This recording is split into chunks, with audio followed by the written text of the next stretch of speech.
Hey, movie lovers. This is Leo. Mike. And Kevin from Films and Fermentation. If you love comedy, movies, and a good drink in hand, then you need to check out the Pod Nation Media Network. It's home to a variety of amazing podcasts covering everything from pulp culture to history and, of course, movies like ours. And the best part, Pod Nation Media Network is featured on Roku, so you can stream your favorite podcasts anytime. Alongside Films and Fermentation, you'll find other fantastic shows like the KJ&A podcast, The Undiscovered Entrepreneur, Real Sharks, and so many more. So grab a drink, press play, and join the fun with Pod Nation Media Network. Because everything's better with a little comedy, movies, and booze. Learn more by going to linktree.com/podnationpods. Films and fermentation, movies and inebriation. Films and fermentation, comedy mixed with taste elevation. Films and fermentation, with Leo, Kevman, and Mike.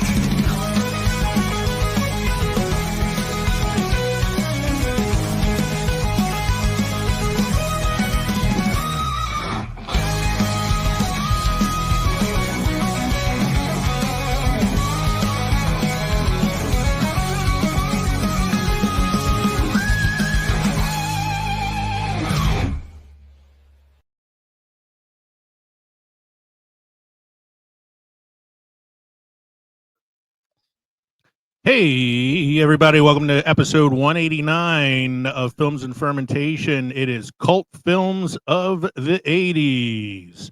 That's right. We are Films and Fermentation, a movie and alcohol podcast, the number one pop culture podcast on Good Pods, and the number one beer podcast on Good Pods. I'm Leo. I'm Kevin. I'm Mike.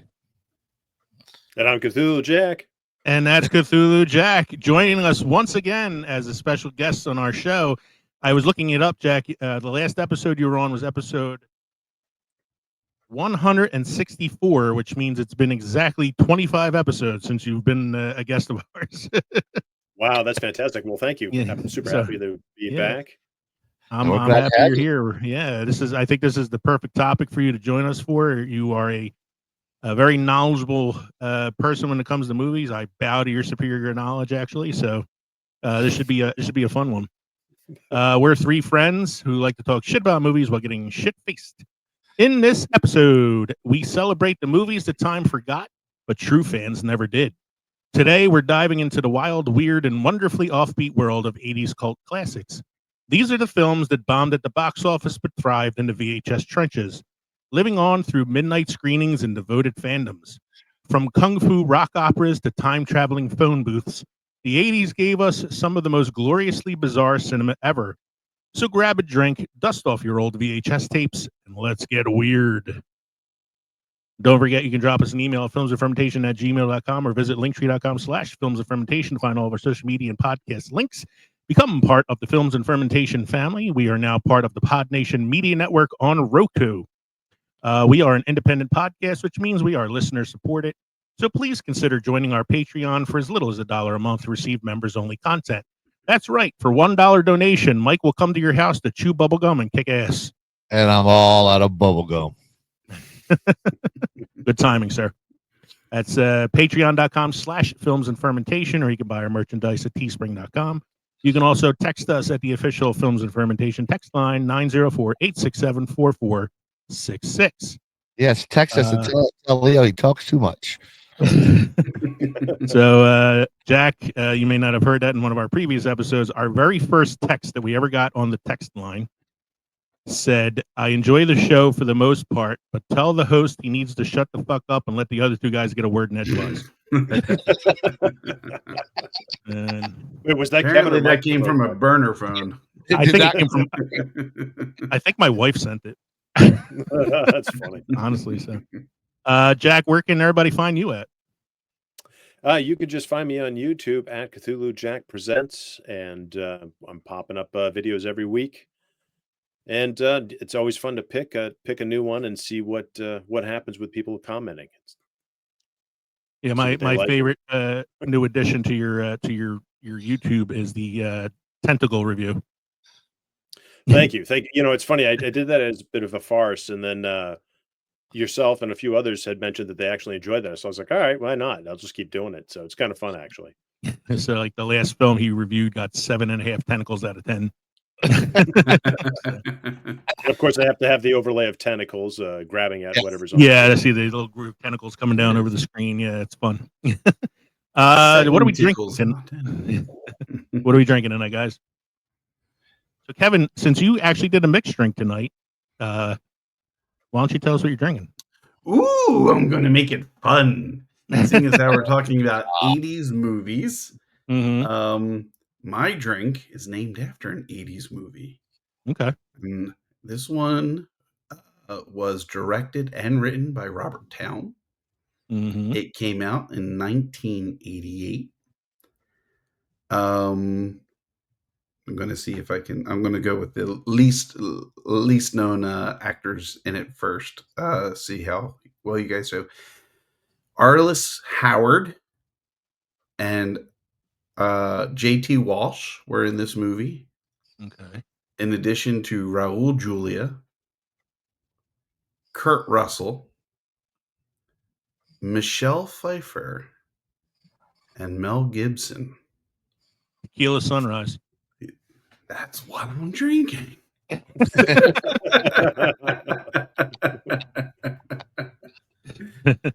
That's funny.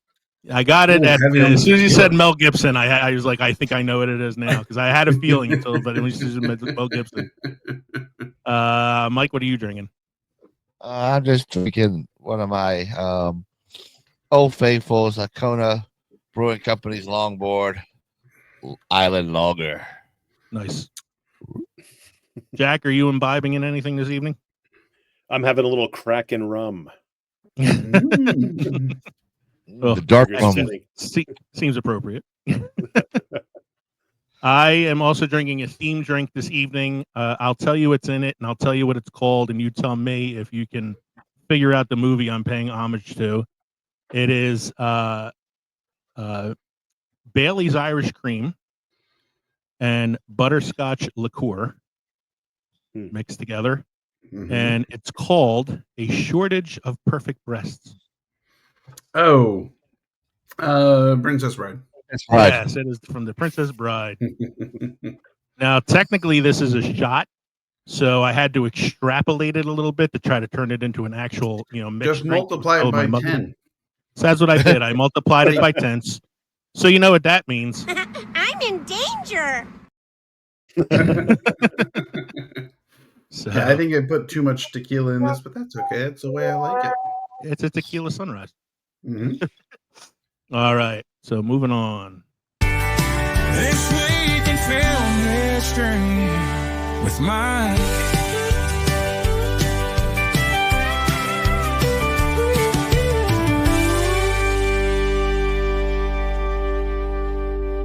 This week in film history with Mike.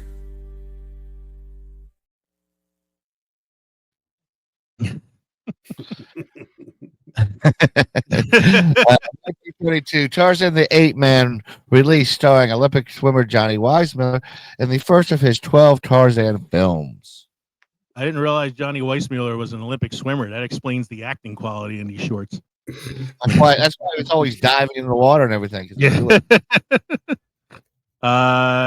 Jack, as somebody who knows like the older films pretty well, I've seen from like some of the things on your channel. You have any comments about the Weissmuller Tarzan and Ape Man movies?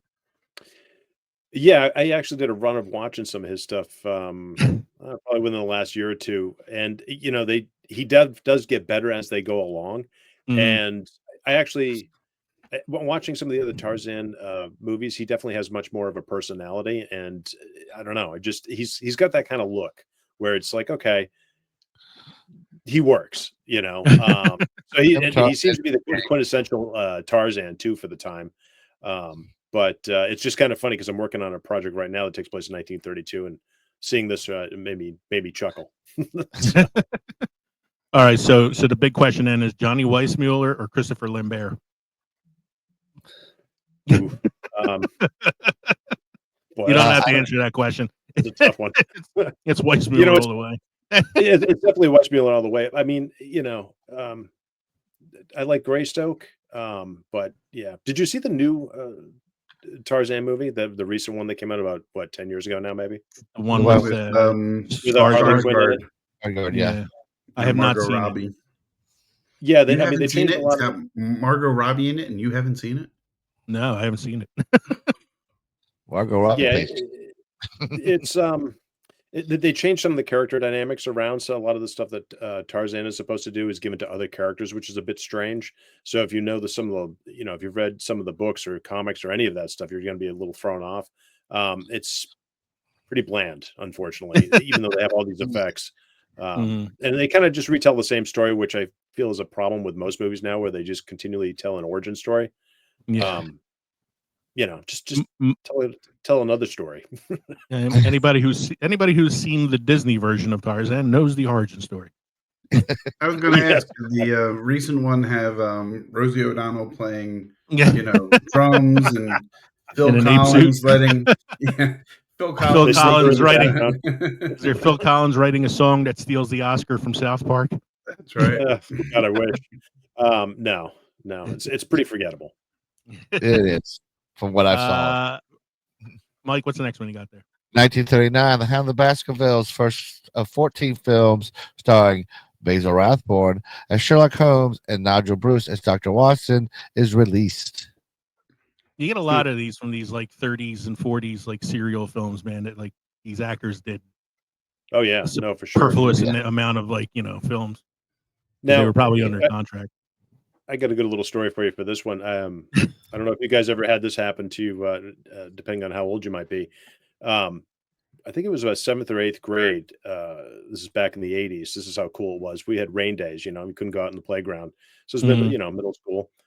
And so what they do is in the gym, they would set up a projector and they would show old movies. So I remember seeing this 1939 Hound of the Baskervilles, 7th or 8th grade, in a projected room with, in the gymnasium with everybody else in the school during recess. It was pretty badass. Oh, they showed you awesome movies. I got sat down in the auditorium and we watched Shirley Jackson's The Lottery, and it's like, I'm in 3rd grade. I don't need to see people stoning each other, but it was, you guys all had it better than me. I went to Catholic school growing up. We used to just watch like movies about saints when we had a rain day.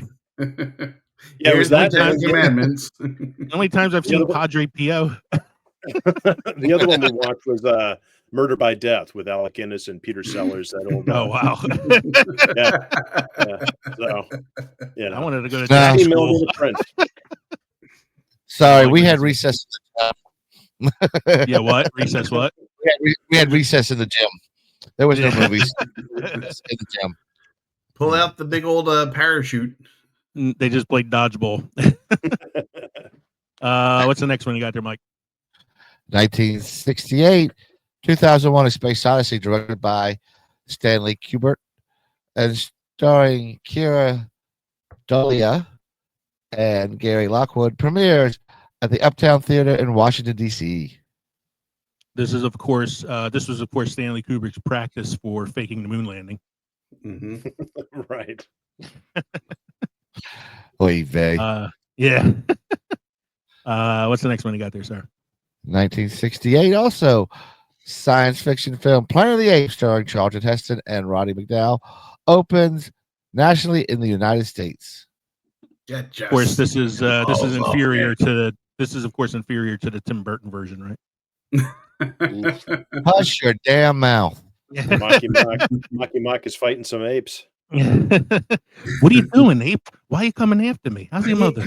How's your mother? This is, of course, yes, the far superior version of the film is the Charlton Heston one. Oh yeah, of course. What is the next one there, sir? 1983, Monty Python's The Meaning of Life is released in the U.S. We covered the Monty Python's The Meaning of Life, as well as many other Monty Python things, on episode 138, where we did the career of Monty Python. So if you'd like to know side of life, I know. So we talked about all the movies, we talked about the TV show, our favorite skits from the show. It was a fun episode. So if you'd like to know more about that, check out episode 138. Next one, Mike. 1999, 10 Things I Hate About You, a modernization of Shakespeare's The Taming of the Shrew starring Julia Stiles and Heath Ledger is released. We talked about this a little bit in episode 135, which was high school movie episode. Do you ever think about how awkward it would have been to be a student in that classroom while she's reading that poem? I mean, just sitting there and be like, oh my God, what the fuck? All I know is if I was in a classroom with Julia Stiles and Heath Ledger, I'd still be staring at Heath Ledger the whole time. He was dreamy. Why so serious? That scene where he sings the Frankie Valli song, man. This is my. I've seen this movie a lot because this is one of my wife's favorite movies. So this is like a go-to for us. So, and I love Shakespeare, so I like all the adaptations too. And last one you got there, Mike. This one's for you, Lee. Yep. 2010, Matt Smith's first appearance as the 11th Doctor with Karen Gillan as his companion in the BBC program Doctor Who for the 11th hour episode. Yeah, Matt Smith, one of the better doctors. Yep, I enjoyed his run. Mm-hmm. And we did talk about the companions last week a little bit, which is funny because it was brought up. I asked you who your favorite companion was of the doctors. Last week, the 9th Doctor's premiered. Yeah, we talked about Eccleston last week, and so yeah. Mm-hmm. He premiered. All right, yeah. So that was some good facts for tonight. I have a little recurring segment this evening, so let me get to it. Movie updates with Leo. Movie updates with Leo. Movie updates with Leo. Movie updates Leo. So, unfortunately, screen legend Val Kilmer passed away this week due to complications from pneumonia. He had been suffering from, or trying to battle throat cancer for the last few years, which eventually took away his voice.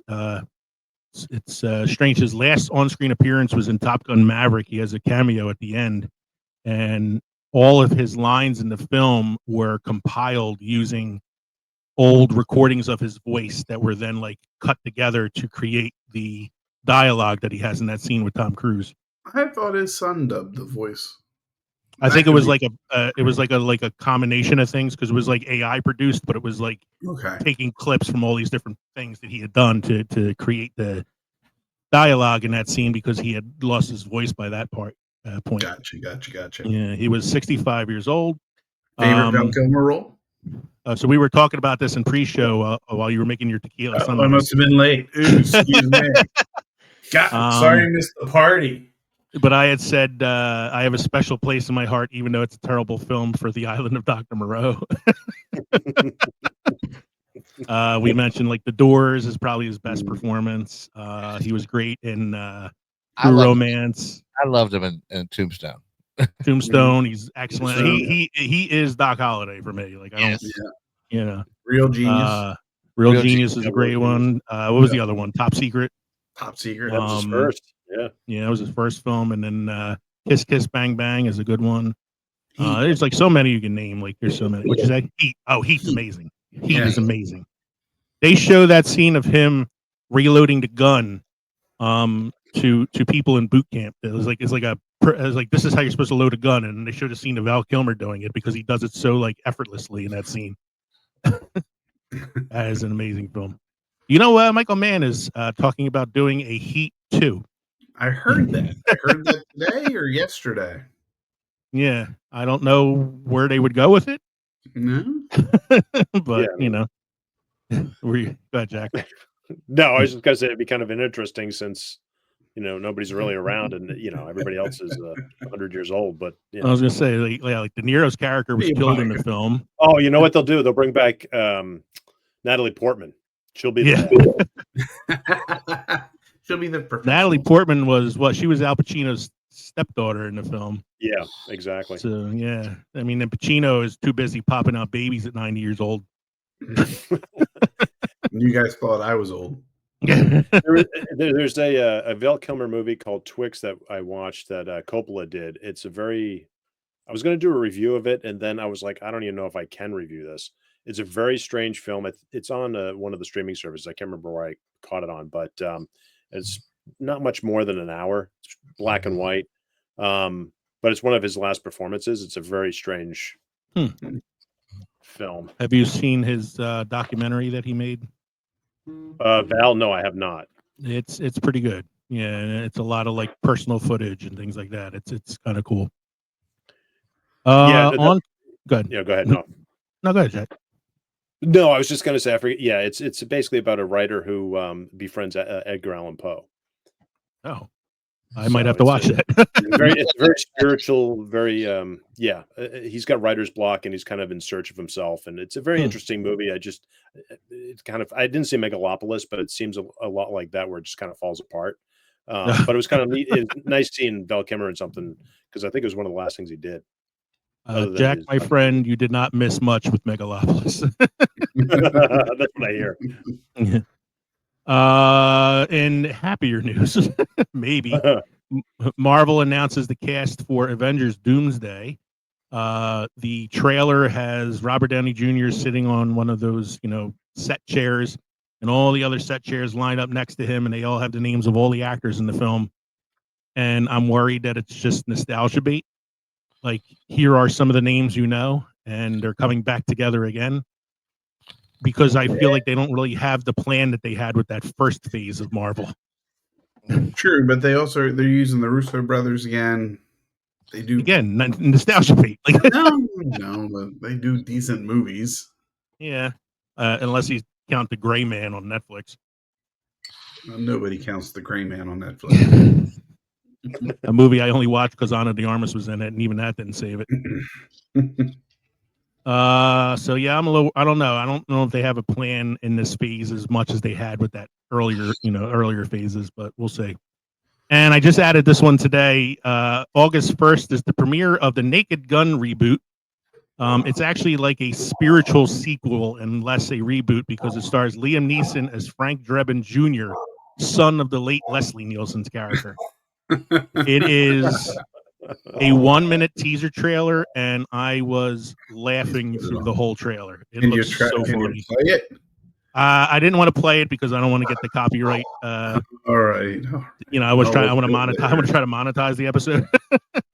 And every time I put a trailer on, they take it away from me. But if you, I put the link on there. You guys can check it out on your own later. It's like a minute-long trailer, but it's one I definitely think I kind of want to see. It's Enrico Palazzo Jr. Dude, it looks crazy. It looks so funny. Mike, any must-try beer craft destination for this evening? Yes, I have a destination for you in Maryland. It's Heavy Seas Beer. Hugh Seison's father persuaded him to come help with the newly opened family business, a tavern called Seison's. In 1980, Hugh thought it would be a part-time position, but upon his arrival, his dad tossed him the keys and left. Hugh's Brewery became a Heavy Seas Beer in 1995 and now brews 20 different styles of beer. It has become one of the largest and most respected craft breweries on the East Coast, and Seison's is still experimenting with rare special releases, cast conditioned ales, and barrel-aged delicacies. That would be, again, Heavy Seas Beer in Maryland. And our last segment before the main part of our show.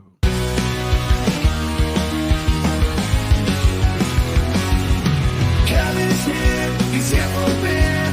He's got news, it's beer reviews with Kevin.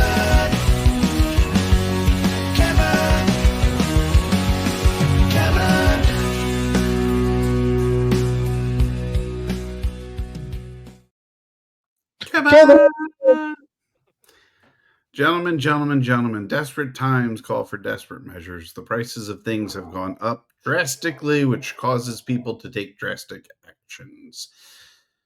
Out of California, I believe it's, let me just double check. This is, Riverside County, California. Thieves were caught stealing nearly 30 cases of beer from a train. From a train.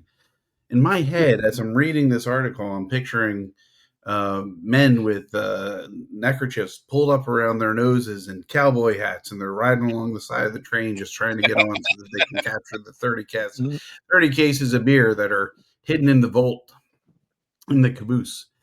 But more seriously, 2 thieves were arrested after they were caught trying to steal nearly 30 cases of beer from a train in Riverside County, according to deputies. They didn't say exactly when the arrests were made, but Jurupa Valley Sheriff's Station deputies stopped the thieves in the act of what deputies called a grand theft cerveza, according to the Facebook post shared by the Riverside County Sheriff's Department. Some thirsty thieves thought that they could pull off the ultimate beer run by stealing Model straight from the railroad shipment, the post said. But would have been smart to have 30 thieves, and they would have each had a case. 30 thieves for 30 cases. Are you with? But their especial plan fizzled out fast when the deputies caught them in the act. Now, instead of enjoying a cold one, they're looking at some hard time instead. Instead, personnel from the Eastvale SET team, K9 team, and the Cal Fire Arson Investigation team were able to chase down the suspects as they tried to run from the railroad tracks. Deputies did not provide information on the suspects' identities or possible charges they may face.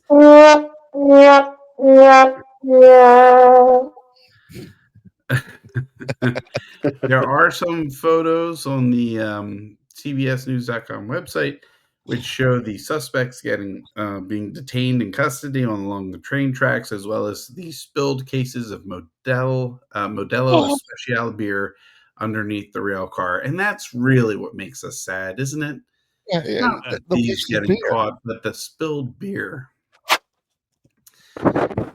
Moving ourselves a little bit more eastward, we're going to Minneapolis, where feather bowling and bocce and curling are mixed with beer. Imported from Belgium, feather bowling is a rarity in Minnesota and a popular pastime at Prize Brewing Company.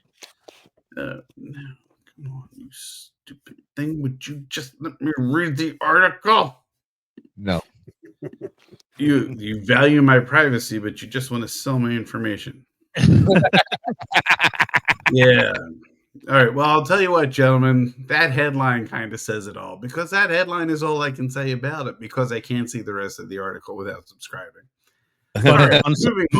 Fun side fact, since I grew up in an Italian neighborhood, I was on the bocce team. Where are you? My father's on the bocce team right now. They even have banquets and stuff. All right. Personally, I think curling would be better for me. Sweeping and tossing things along the ice where it's nice and cool. All right, gentlemen. Great Lakes Beer Festival to hold a chili cook-off. Yes. At Venue 63. We can still book this, gentlemen. It's not until late April. Looking for an excuse to spend an afternoon drinking craft beer and eating chili? Check out the Great Lakes Beer Festival Chili Cook-Off, taking place from 12 to 4 on Saturday, April 26th at Venue 63. The event will feature chili and craft beer sampling, with chili prepared by local businesses, including Midland Brewing Company, Cleveland Manor, and more. Craft beer from more than 20 Michigan breweries will be available for sampling. Throughout the afternoon, a DJ will be providing musical entertainment. We are thrilled to welcome participants and guests to this year's Great Lakes Beer Festival Chili Cook-Off, said event coordinator Ed Fritz. This event is a celebration of creativity, community spirit, and regional flavor. We look forward to offering attendees a memorable experience filled with outstanding chili, exceptional craft beers, and an overall fun experience. In addition to sampling, adding it to the growing road trip. Road trip. Hold on, guys. I love you both dearly, but I don't want to spend the night in a room by myself after eating beer and chili. Let alone with us. The 3 of us in one room after eating beer and chili all night. Okay. Get a call from the front desk at 3:00 in the morning because there was a noise complaint. Sleep in the lobby, Michael. Sleep in the lobby. What was that, Cthulhu? I said nobody light a match. Well, how are we going to get the Yankee Candle to get to disperse the scent? You know, in addition to sampling, individuals will will be able to enter their own chili recipes for a chance to win a cash prize. Participants will be allowed to vote on their favorites. First place will be awarded $250, followed by $150, and then the third place prize of $100. Tickets include 6 chili samples and 6 craft beer samples, and are on sale now with a special advance rate of 2 for $32. That's not a bad deal. Tickets will also be available at the door for $20 per person. If you're interested, feel free to go to GreatLakesBeerFestival.com/chili cook-off. Sounds fun. Gentlemen, fun fact I learned from working at Longhorn. What is one ingredient we have in chili here in the United States, or, well, at most places, that shouldn't be in chili? The beans. The beans. Okay, I didn't know. I thought I was special with that knowledge. Apparently, I'm just late to the game. And I'm all right. All right, everybody. We're moving on to the main segment for this evening, which is our favorite 80s cult films. And before we get into this, here's a couple questions I came up with for this. Was what makes a movie a cult classic versus just a popular 80s film? Is it the box office? Is it quotability? Is it the late night screenings, weirdness, or some like combination of those things? So, Jack, I'm going to pose this to you first. As somebody whose movie knowledge I've already admitted is greater than my own at this point, and I'm pretty good with the movie trivia. What would you say is a cult film? What would I say is a cult? Well, I agree with all that. Let me see. All right, I got one for you. How about like a cult film would be the Toxic Avengers? Since we're doing a remake of that would I consider that a cult film. I think that. What's that? I said most definitely. Yeah, I'd say that's definitely a cult film. Independent film, and then it kind of kept growing, and obviously now has a franchise on its own. And they're, all these years later, making a remake of it for some strange reason. With Peter Dinklage. With Peter Dinklage as the Toxic Avenger. Yeah. I think merchandising. Yeah. Yeah, exactly. I remember the Toxic Avengers toys. We all had. There was a Toxic Avenger Saturday morning cartoon. Yeah, I remember the cartoon was awesome. That was what's great about the 80s is there was a like Saturday morning cartoon for so many R-rated films. Rambo. There was Rambo, RoboCop. Well, and you forget too, because Toxic Avenger came out in '84, so that's like the height of like all that stuff, like He-Man, all that stuff was coming out was purely just made to merchandise. So the fact that Lloyd Kaufman, who was the producer of it, decided to go, hey, why not just make this? I mean, you guys have seen Toxic Avenger, I assume, or no? Yes. Yeah. I mean, yep. I just watched it again recently, which I hadn't seen in probably about 25 years, and I forgot how violent that movie was. I was like, oh that's right. It's batshit crazy, that film. That's so crazy. It's so great about it's a mix of sloth. Hold on. Yeah, Sloth from Goonies and Swamp Thing. Talk about a cult film, Swamp Thing. Swamp Thing. Yeah. The original one, from Adrian Barbeau. I was like 82, 83. Adrian Barbeau. Yeah. I was young when that movie came out, man, but watching Adrian Barbeau would make anybody grow a fist. Toxic Avenger was 1984, hour and 22 minutes. Man, I miss hour and 22 minute long movies. I know. Well, that's why I like sticking to old stuff. Yeah. Isn't that's Trauma Films? Toxic Avenger. I'm sorry, which one? Yeah, it's Trauma Films, right? Yeah, because I think the guy Lloyd Kaufman did it. He was the producer, and they produced that out of New Jersey. So because the whole movie takes place in New Jersey. Yeah, I think I got an autograph from Lloyd Kaufman somewhere around here. That's a guy that's he's probably one of the most enthusiastic filmmakers and producers I've ever seen. I have a friend who used to produce like straight to DVD horror films and stuff, and he met Lloyd Kaufman at like a horror con somewhere, and yeah, brought me back an autograph from it. That's awesome. That's Yeah. awesome. But yeah, I think also like I think that I mean the word cult comes from culture, and I think it's like your film. Aside from all these things that we just mentioned, like a cult film is also one that um, affects the culture in some way, so that it becomes sort of like it's just a movie that you remember for the way that it has affected, a way other films are made or the way you remember certain time periods or whatever. I feel like it's all of that. The way The Crow created goth kids. Well, they were around before that, but that amplified it for sure. Yeah, I think the Adam you of course are talking about the Bill Skarsgård Crow, right?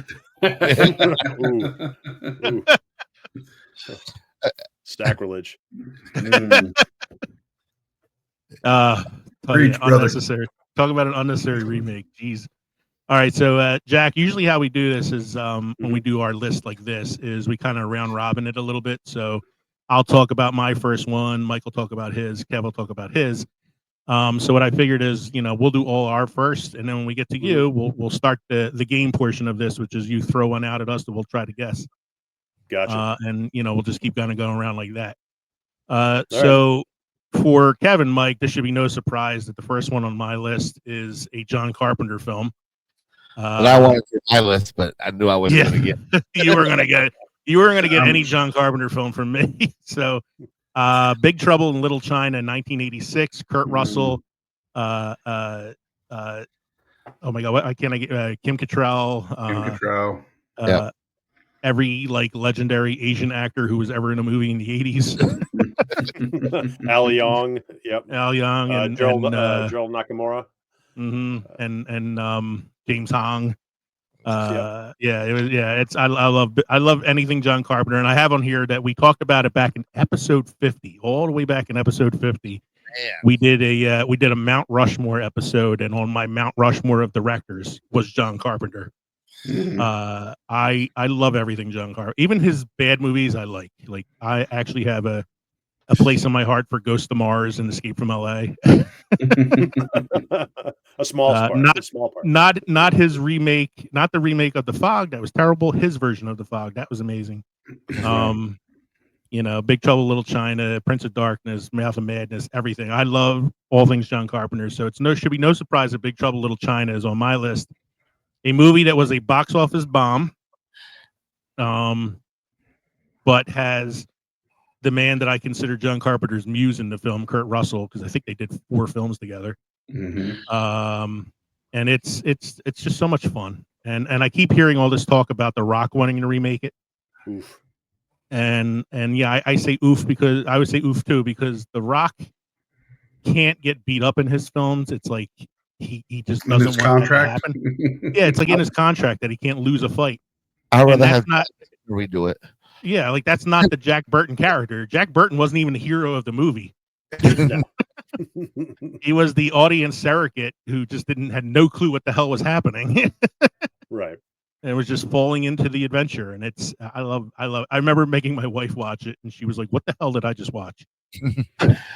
Well, I mean, one of the best sequences is when he fires up into the air at the end for the big fight scene, and then everybody's been dead or kicked ass, and they're gone, and he wakes up and it's all done. I mean, he's the hero. It's like it's the funniest thing. He hits, The Rock. He shoots in the air. The brick falls down, hits him in the head, knocks him out, or he kills a guy when the guy accidentally falls on his knife. Like, right. It's. I mean, I would love to see him and Ash from Evil Dead do a movie together. That would. Oh man! Oh, if somebody had thought of that back in the day. Are you kidding me? I mean, yeah. God damn! Yeah, because Evil Dead and Evil Dead 2 should be on this list too. So yeah, so Big Trouble in Little China is my first one, definitely. Mike, why don't you talk about your first one?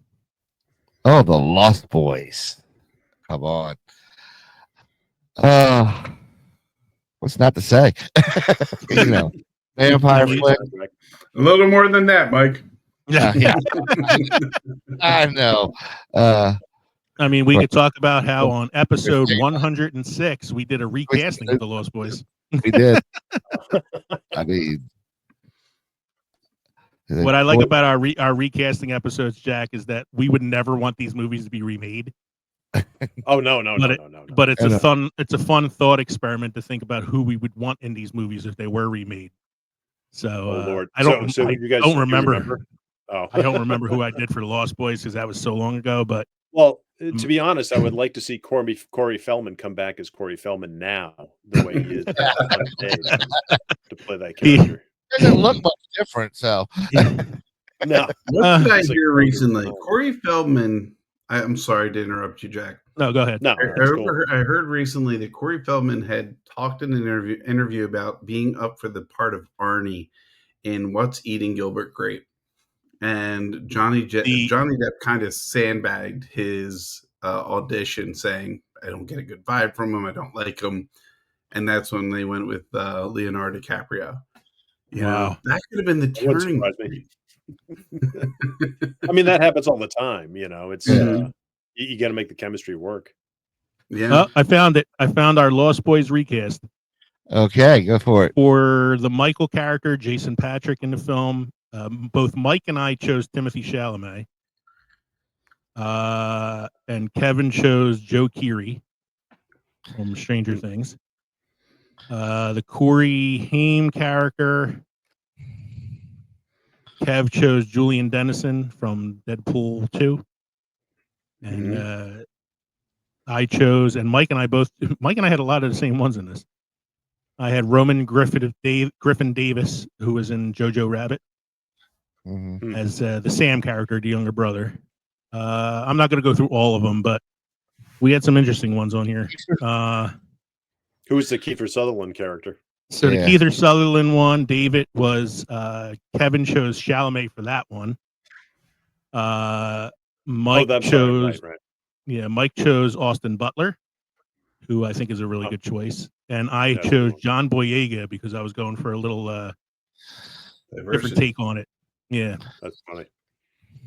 But yeah, that's a good one, man. And Lost Boys now, that actually did well at the box office.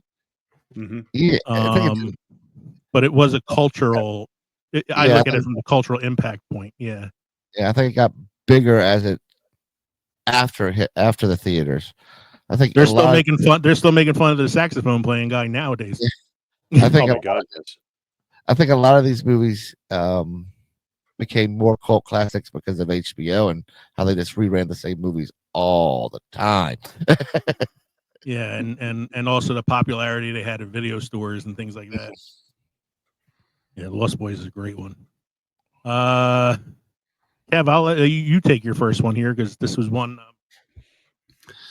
I I didn't think of. this is this movie comes on, I watch it because it's just hypnotizing, and the quote in my head that keeps going on is, "It's just that you look so pretty today." This is Just One of the Guys from 1985. This is about a girl who is looking to get a summer job as a reporter, and they brush her off as she's a woman, she can't write anything. She decides to take a big step and enter into high school again, because she's in college by this point, but enter into high school again, posing as a guy, and going through and writing her story about this.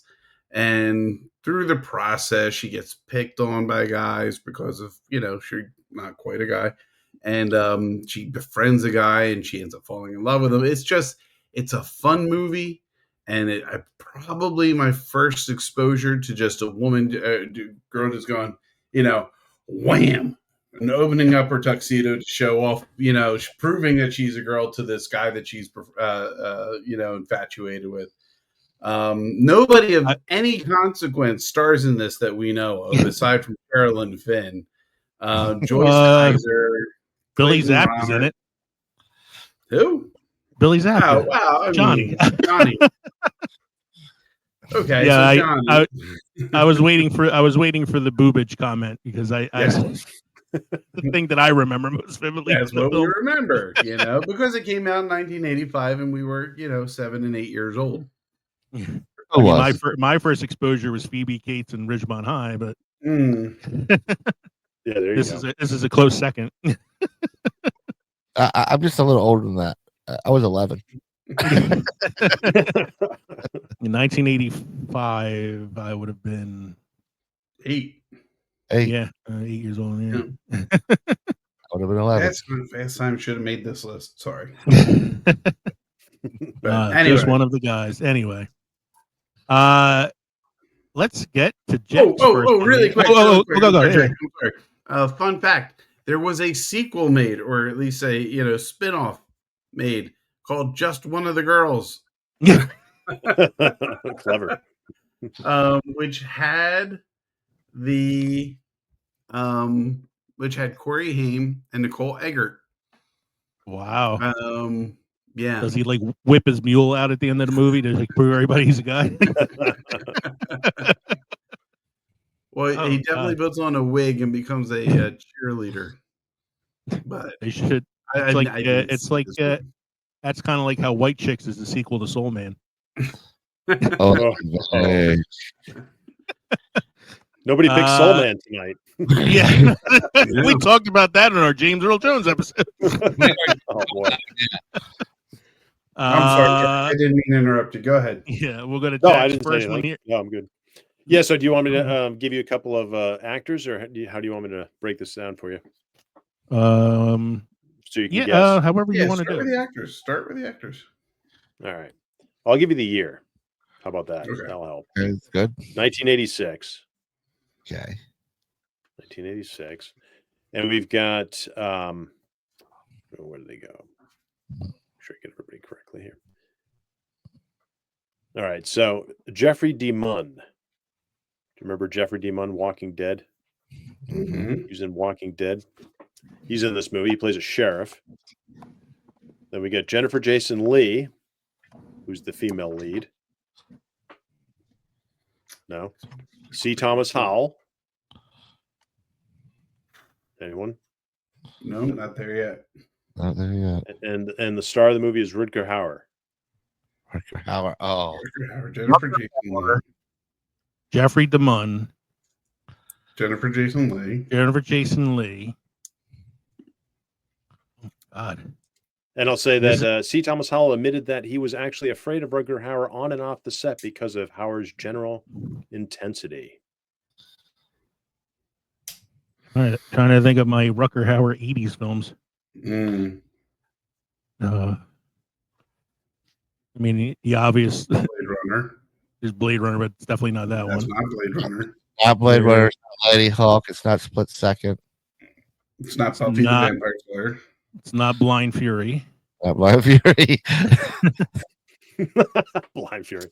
I love Blind Fury. I should put that on my list. Deadlock. Oh, damn. You guys I think we may need a synopsis. Can you give us a brief synopsis of it? Yeah. I'll give you a brief synopsis. Let's see. A young driver picks up a psychotic hitchhiker. A hitcher. There you go. Once you give the plot away, that's like an easy one. The Hitcher. Wow. That's a great one. It's probably one of my all-time favorite 80s movies. The music is fantastic. I've got 3 different versions of that on Blu-ray. I have another version I just got that's like a foreign version that's got everything. It's got a book. That movie is so well done and just beautifully shot by John Seal, I think it is, who did Mad Max Fury Road. I don't know. I mean, that's one of those movies I saw as a kid and scared the living crap out of me about picking up hitchhikers. And his Rutger Hauer's performance in that is just phenomenal, you know. And everybody's performance is phenomenal. One of the best headshots in the history of film.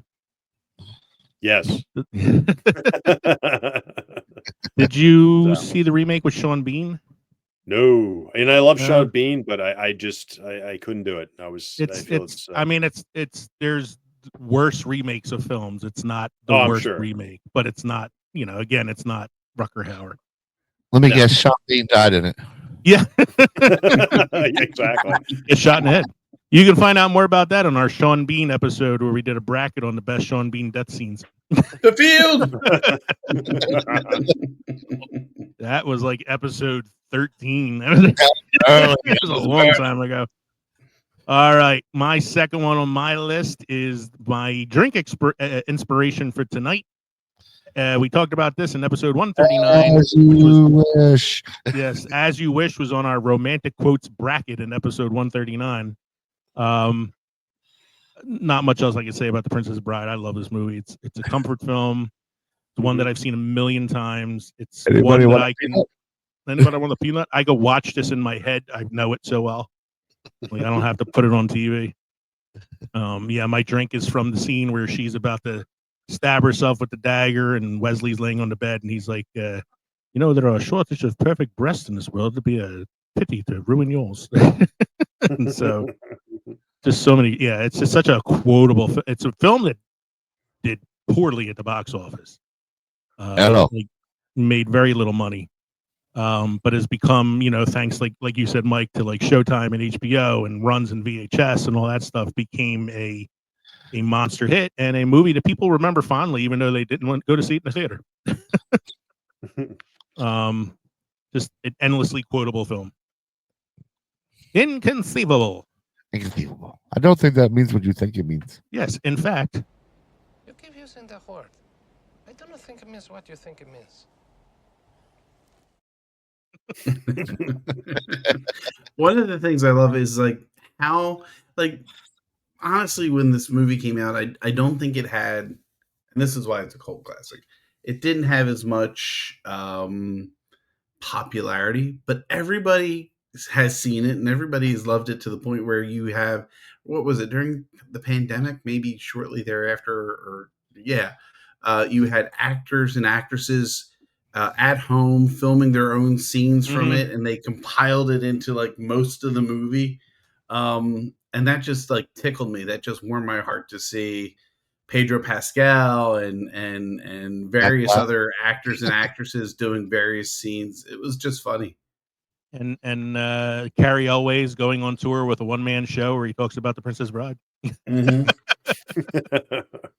Yeah, my wife and I still every now and then will yell at each other. You're a witch. I'm not a witch. I'm your wife. Every time we go to a wedding, we can't help but laugh when we think about marriage. Marriage. I think my favorite line, my two favorite lines in the film, though, are like ones that usually people don't pick out for favorite lines. One is where they tell them not to, to wait 15 minutes for full potency after they give him the pill. And they just they mistake that for wait 15 minutes, then give him the pill. And he's like, give him the pill. Has it been 15 minutes yet? We can't wait any longer. And the other one is where the guy closes the gates on him, and he's like, give us the gate key. I have no gate key. Fezzik, tear his arms off. Oh, you mean this gate key? So I heard in an interview, Carrie was supposed to just lay there and like hold his breath, not look as if he's breathing. And they were going to get through the lines, but Rob Reiner goes up to Billy Crystal and says to him, he goes, just go with it, just do what you want. Essentially telling him just improv. And Billy Crystal, he ran with it, and they could not finish the scene. They couldn't finish the shot. They had to tell people to leave the set because they couldn't control their laughter. So it's like, clear the set until we can get this shot done, Except for a nice MLT, mutton, lettuce, and tomato, where the mutton is cut nice and lean. To blave. Yeah. Oh, man. All right. Well, I could do a whole show on Princess Bride, so we'll move on. Mike, what's the second one on your list, sir? Little Shop of Horrors. This is a good one. Oh, oh my God. I love this movie. I don't know why. I just do. Little Shop of Horrors. I mean, I love the ending, but I kind of wish I could have seen it with the alternative ending. Yeah. Is it the alternative ending where Audrey's kind of taking Audrey over? Audrey 2 takes over the world? Yes. Yeah. Yes. Well, you got to give the audience those happy endings. So the whole Steve Martin thing freaked me out. Oh, the dentist thing. The dentist thing, and then chopping him up into pieces to feed him to Audrey. I mean, as a young kid watching it, is like, "What?" you know. In my never ending attempts to try to figure out Cthulhu Jack's real identity. As somebody who's worked with Roger Corman in the past, you haven't worked on Little Shop of Horrors, have you? No, I have not. but I did have a pretty close encounter with Steve Martin once, which was kind of amazing. So we'll just leave it at that. Okay. Well, a lot of the music from Little Shop of Horrors was also who was the director or the songwriter? Frank Oz. Frank Oz directed the film. Directed the film, yeah, but I'm talking about the music. He did a lot of music for the 90s, for a lot of stuff for Disney. Tim Rice? No, I gotta look it up now. Always prepared. Oh, well, yeah, I saw. We're always prepared. Yeah, I saw. Let me see here what we got. I'm looking for music by Miles Goodman. Yeah. Yeah, I don't know who you're talking about, Mike. Let's move on. I'll find it. Let's move on. Yeah. Suddenly Seymour. Music to put Robert Ash, Howard Ashman. Ashman. Howard Ashman was the song lyrics. Yeah. Little Shop of Horrors. Kev. Yes. What's your second one? My second one is one that touches close to my heart. This is Summer School with Mark Harmon from 1987, where a phys ed teacher, I believe, is recruited to teach remedial English. If he wants to make tenure, he kind of treats it as a joke. He, comes in and just puts on movies and, covers his head and just wants to be on the beach. And these kids have to pass summer school to be able to move on, I think. I watch this, I think of so many lines. I think of, what was the one? First and foremost, my favorite character is the one who goes to the bathroom in the beginning of the movie.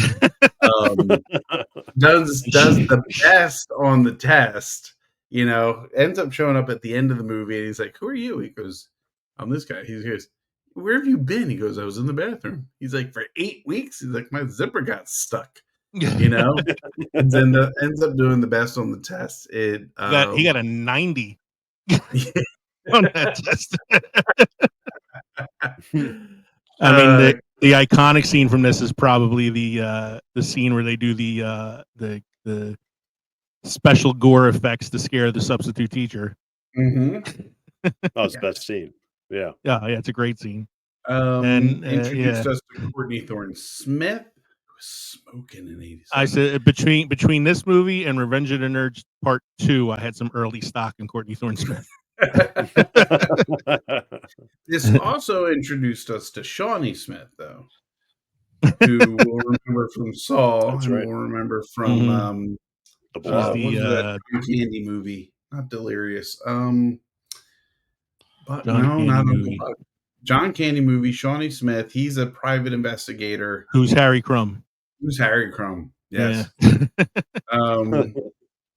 It's the alley. We got Dean Cameron. Chainsaw. Chainsaw.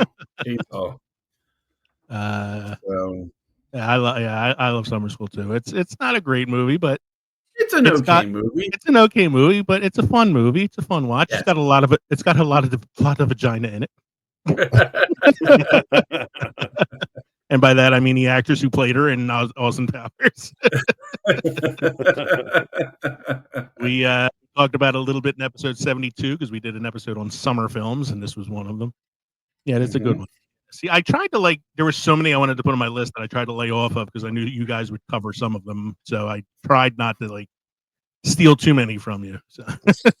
Real quick, Howard Ashman went from the lyrics and everything for Little Shop of Horrors to do song lyrics for The Little Mermaid, Beauty and the Beast, Aladdin, You pretty much all the music you know from Disney in the 80s. That's what you're saying is the guy was just a hack. Yeah. All Doesn't right, beat so Tim Rice. yeah. So Jack, let's try to guess your second one that you have for us. All right, this is a real easy one. Okay, 1988. 1988 1988. stars. Okay, I'll give you one of the because there's not many people I don't. Oh, Denise Crosby is in it. Whoa. Ooh. Okay. Okay, so Tasha Yar's That's in it. really early for Oh yeah, really early. Earl Oh. Bowen is in it. Do you know who Earl Bowen is? Not really. No. He's the psychiatrist in Terminator and Judgment Day. Oh, He's, yeah. Oh okay. wow. Okay. Well, I don't Okay. know those two in a movie together. Okay. Keep going. All right. So then the female lead in this is Mare Winningham, Okay. and the lead is Anthony Edwards. Oh, Jesus. Denise Crosby, Anthony Edwards. 1988. 1988. Trying to think what Anthony Edwards was in the I mean, 80s. he's a dead goose in 1988. I was going to say, aside from Top Gun and Revenge of the Nerds, I don't remember Anthony Edwards until he did ER in the 90s. Yeah. Oh my God. I know Mare Winningham was, did she play Costner's wife in Field of Dreams? Yes. Yeah. And that would have been around, that's the same year. That's 89, I think. 88, yeah. 88, you know, maybe it's 88. But yeah, late 80s either way, yeah. Mhm. Who's the director? The director is Spielberg. Yeah. Steve DeJarnette. That doesn't help me at all. I know that might help, but I have no idea who that is. Good Lord. All right, I think we need a plot. I think we need a synopsis. All right, here it comes. A tense apocalyptic thriller that starts as a romantic comedy before spiraling into chaos after a man learns of an impending nuclear strike. Its unpredictable plot and dark humor have earned it a loyal niche audience. Wow. It sounds like I thought you said it was an easy one, Jack. I know. I was just kidding. Yeah, I have no idea what this one is. You got me on this one, man. No. All right. Miracle Mile. Miracle Mile. I was looking it up just now because I was like, I have no idea. Miracle Mile. Yeah, I this don't movie is know this one at fantastic. all. I highly recommend it. I'll be reviewing it soon. It's one of my all-time favorites to go back to. It's growing up in the 80s, we all remember if you were around back then, cognizant of nuclear war was always present, I guess. Yeah. And the day after it come out in 87, I think it was. And this was a year later, and it's a fantastic movie. It's one of those where it starts off as just that. So, you know, two people meet at the La Brea Tar Pits at the beginning of the day, museum, Anthony Edwards and Mary. And she says she's going to be right back. She has to run home for something. And then he gets a phone call in a phone booth by somebody that's at a nuclear site saying, hey, we launched the missiles. You only have this much time. And he thought he was actually calling his daughter. And he ends up calling Anthony Edwards, who picks up the phone and who's happened to walk by this payphone. And then the whole night, he doesn't know if it's real, if it's happening. And then slowly it just kind of evolves. And it's a very fascinating movie. It's great. It's highly recommended. All right. I had to add that to my list because there's, not often I haven't seen a film. But, Miracle Mile, 1988. I looked up the director, Steve DeJarnette, because I was curious to see what else he did. He also wrote and directed Cherry 2000. Yeah, it's a good one. Talking about cult films from the 80s. Oh, yeah. So that is Melanie Griffith and David Andrews. And it's like she's like a robot, sex robot or something like that. That's and he also was a writer on Strange Brew. Which 1983. Yeah, it's the Mackenzie brothers from SCTV. Oh yeah, okay. Yeah, and they have it follows their story. Yeah, It's Canadian. yeah, it's the Canadian group. Strange Brew is actually an adaptation of Hamlet, if you could believe it.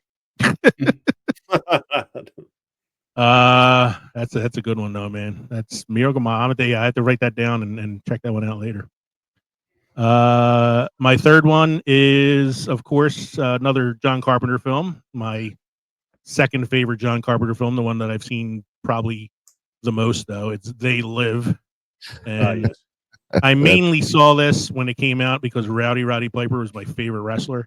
Yep. And I saw he was in a movie, and I'm like, oh, I got to check this out. And I watched it. I loved it. This is before I even know who John Carpenter was. And then, like, once I learned who he was, I went back and watched a lot of his other stuff, and that's where he became, like, one of my favorite directors. But it all started with chewing bubblegum and kicking ass and being all out of bubblegum. That's where it started. 80's movie.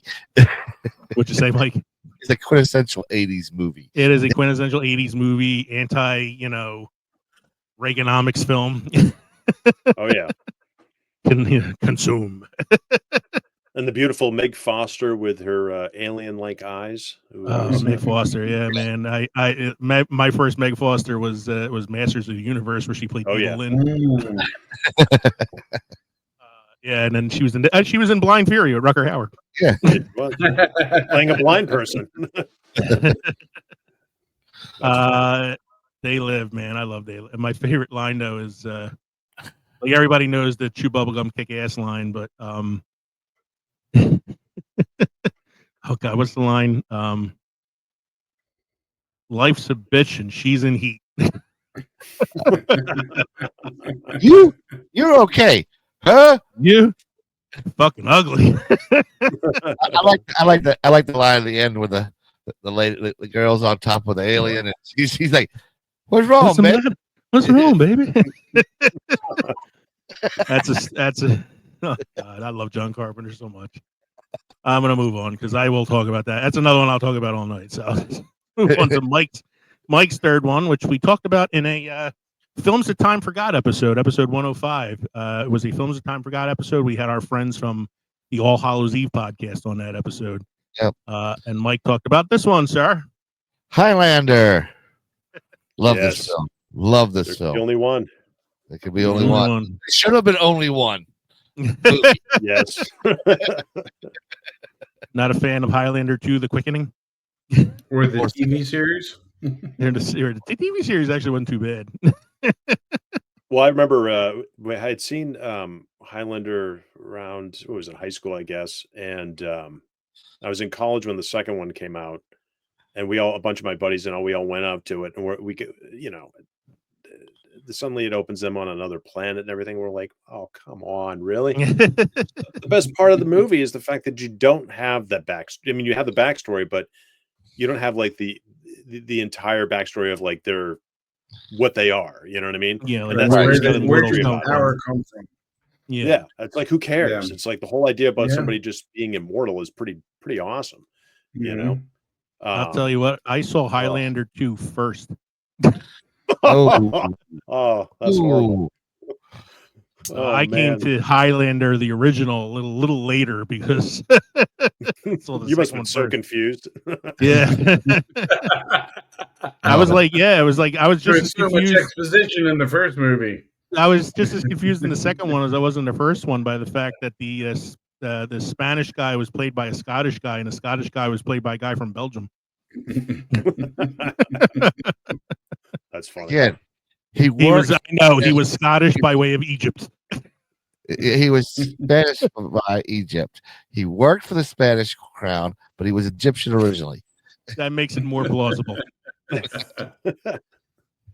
So tell me of your homeland of Scotland. Oh, man. Now, of course, Mike, what's the best part of the film? For you or for me? For you, what's the best part of the film? It's my best part of the film. I thought you were going to say the soundtrack because you always talk about the soundtrack. Yeah, I love the soundtrack. Queen, man, you can't go wrong. That's the best soundtrack of any movie ever. Great soundtrack. I thought you were going to talk about, Michael P.S. Hayes at the beginning. I was going to talk about Clancy Brown as Kurgan. Yes. Awesome villain. Well, you know what's funny is that growing up watching it on a VHS, because when he shaves his head, you kind of can't everything. Watch a VHS back then, everything kind of bleeds into one another, size wise, depending on what TV you had back then. So I got to see a midnight show of it at a theater in Hollywood once, and I was like, "Oh, he's got tattoos on the back of his head." I always wondered what the heck that was. There was no Criterion Blu-ray or anything back then. Yes. On If you hit 86. the pause button on a VHS, it kind of just wiggled around for a Yeah, Yeah, exactly. it was like watching scrambled porn. Kev, what's your third one, sir? I'll let it out with this. $2.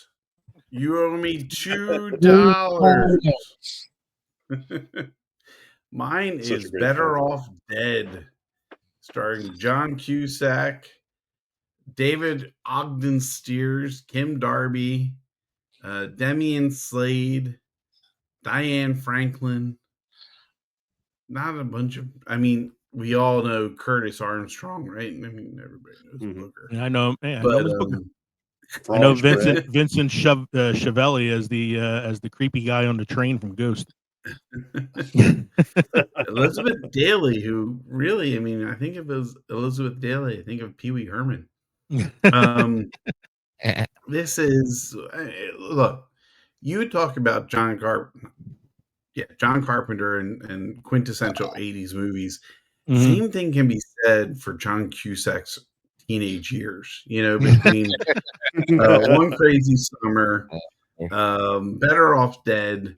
Oh, come Say on, Anything. Holding the 16 Say Candles. Anything. Thank you. I was looking for that. This is about John Carpenter.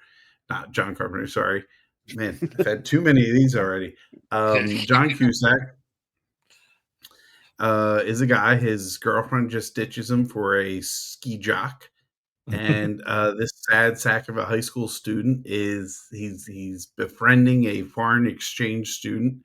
The big thing with him is he has to win the ski competition down the road. I think there was a whole South Park episode based off of this movie. Cool Runnings? Cool Runnings? No, not Cool Runnings.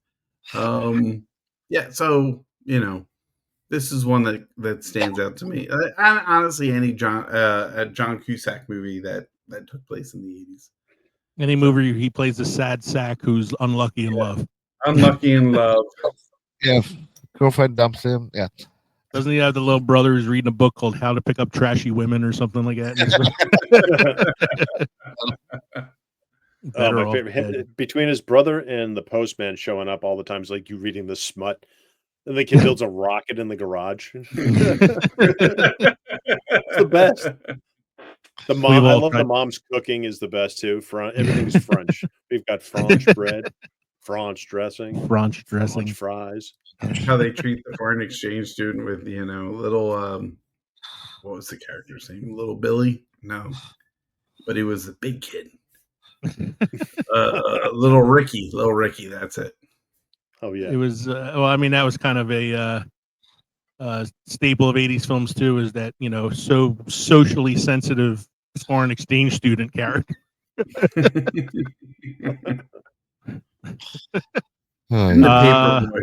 Paperboy $2. Better Off Dead. So let's move on to Jack's next one, number 3, and see if we could do better than we did on the last one. All right, this one is a little easier. I swear. All right, so it's 1987. Clu Gulager's in it. Return of the Living Dead alum. Let's see, Michael Nouri. No, all right, no. The lead is Kyle MacLachlan. Oh wow, this is a goodie. This is a good one. 87, Kyle MacLachlan. Science fiction, 1987. Science fiction movie, 1987. When I think science fiction and Kyle MacLachlan, I think of David Lynch's Dune, but that came out in 1984. Nope. Oh my god.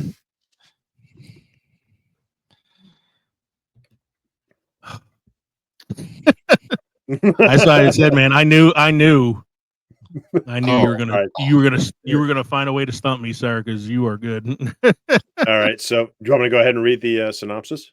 Yeah. Please. A science fiction action thriller where an alien cop teams up with a human detective to hunt a body. Alien, Mac and me. Mac What's and that? Mac and me. me. Mac and No. me. Alienation. No, it's not Swapping an alienation. extraterrestrial criminal. It's a fast-paced, quirky, and oozes 80s charm with a cult following for its blend of genres. A swapping extraterrestrial criminal. That's what they're after. So I had to two look. I had aliens. to look. It's not I come in peace either. Yeah. You go in pieces. It's not even. It's the hidden. Yeah, I had to Still look the it up. hidden. I looked. I Okay. found it hidden. Yeah, I had to look it up 'cause I don't know.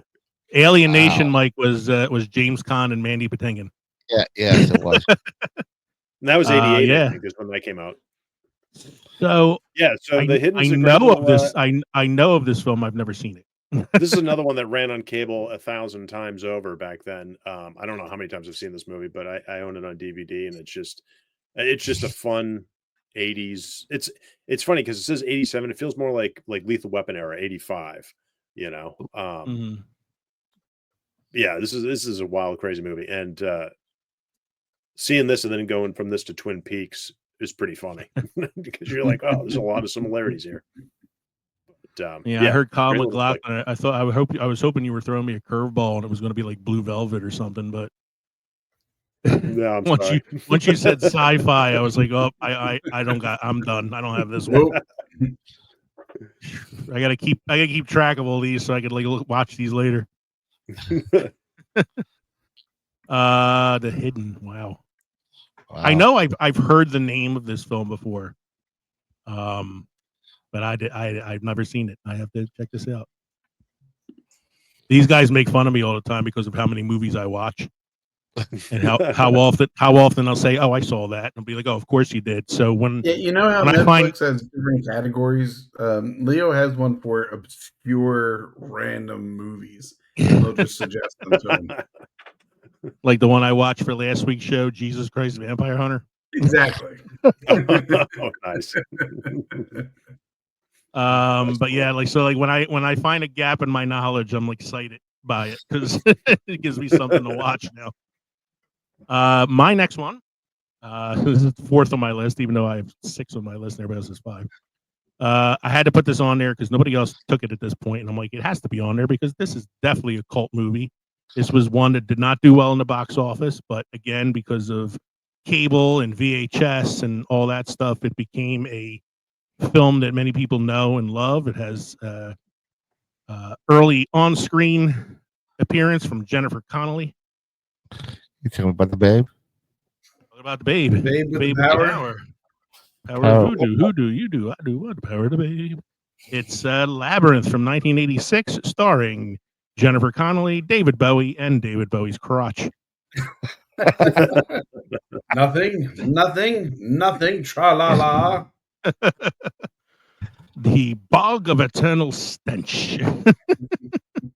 I heard there's about a remake for this too. I think they are working on a remake, right? Yeah, I read something about that. Yeah, that I think there's a remake. Like it might be in like pre-production or something like that, but it's there. I heard and supposedly they're taking out all the sauciness of Bowie. So that's going to be no fun. Oh, you mean they don't want to include the subplot of the obviously very much older Goblin King trying to seduce a 16-year-old girl? Oh no, I'm sure that will definitely not be it. What would really, grind my gears is if they didn't involve the Jim Henson's company for like the practical effects at all. If they did that with the remake, it's like that to me was the essence of the movie. Yes, David Bowie and Jennifer Connelly, but like just the characters created by Jim Henson's workshop made it that much better. Yes, like Ludo. Like Ludo. Like I have right here my Ludo Funko Pop. Mhm. I love Ludo. There he is. And Hoggle. Hoggle. Yep. Yeah, like that's the charm of the film is That made the those movie. practical I Jim mean, Henson effects. Yeah. yeah, yeah.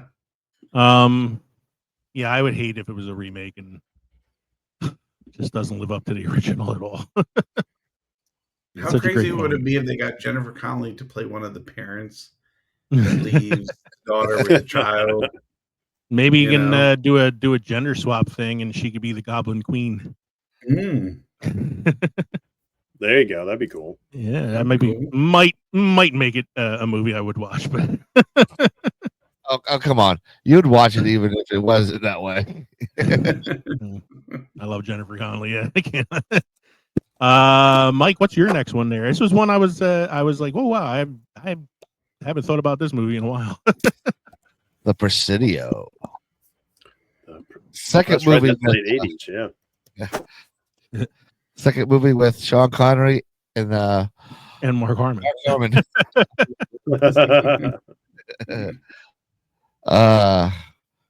Detective investigating a murder on a military base, runs into pretty much his XO or his old commanding officer and falls in love with his daughter. Going there. Played by Meg Ryan. Played by Meg Ryan, yes it was. Oh, wow. This was after Goose died.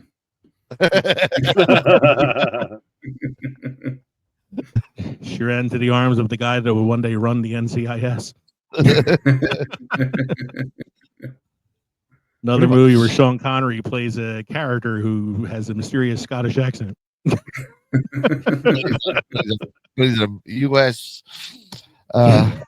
general or Lieutenant Colonel.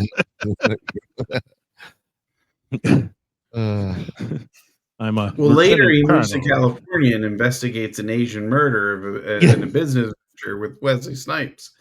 You know, so Rising Sun. that's right. It's Rising Sun. That's a great movie. I love listening to Sean Connery speak Japanese. Then Domo arigato. he's got to break back in to jail. You know what? Break back into jail. Back into that's jail. We're talking about The Rock now. Now we're moving into the 90s cult films. I just thought we were doing a Sean Connery special. Sean Connery run. We take a character and we link him to every. And everybody talks about Kevin Connery. Bacon. Yeah. Hey, we did our Kevin Bacon episode. Yeah, we did that. We did a Kevin Bacon 6 Degrees episode. Here's the one, Mike, that I thought you would have had on your list. You did this on one of your Films that Time Forgot episodes, was The Family Business with Connery, Matthew Broderick, and Dustin Hoffman. Yeah, I don't think that was a cult classic, though. Yeah. It's just... It was forgotten. But that's a good one, Presidio. Kevin's next one is our second Kim Cattrall film on the list. That's right. Uh-oh. Look, so if I said that much of this movie came from the fact that it was just filmed in Philadelphia and in the Wanamaker's building, there's no shame in that. I really don't care. I thought it was a decent premise of a movie. Obviously, I'm talking about Mannequin, which has Kim Cattrall and Andrew McCarthy and James Spader. James Spader. Who knew that James Spader would go from this to such great heights as The Blacklist and The Office and Mannequin Ultron. did well in the theaters, didn't it? It did, okay, I think. It did enough to get a sequel. Yeah. Yeah, we were all happy about that. Sequel is just an excuse to bring Misha Taylor back as Hollywood. Didn't that sequel have Michelle Pfeiffer in it? You're thinking of Grease too. Yeah, Grease too. Wrong one. This one also had Estelle Getty in it. What's that? Estelle Getty was in this as well. Estelle Getty was in this, and again, the Wanamaker's building. You see, and look, Cthulhu Jack. You may not know we're Philly based, and they just closed the Macy's, which is in the Wanamaker's building, and it's got a lot of history, personal history for a lot of Philadelphians. because they're closing it down, and there's an organ and there's a light show, and it's just to watch this movie and to see the scenes that take place inside. It's like, it's Philadelphia. But it also had that tease of Kim Cattrall, so yeah, she's a mannequin, but she's still loses things from time to time. It's a fun movie. It's Well, exciting. this would be a great double feature with Career Opportunities with Jennifer Connelly. With Jennifer Connelly. That's true. Yes, yes, that would be a good. And they both take place in not a mall necessarily, but it's a Target. in a store, yeah. Yeah, there you go. Yeah. No. We could just do a double feature of watching Kim Cattrall come to life and Jennifer Connelly riding a little horse. Exactly. So, Kevin, without looking it up, this film was nominated for 1 Oscar. Do you know what it was for? Visual effects? Nope.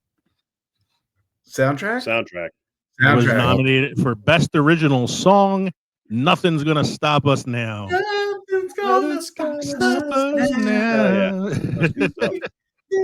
Which iteration was that? Was that Jefferson Starship?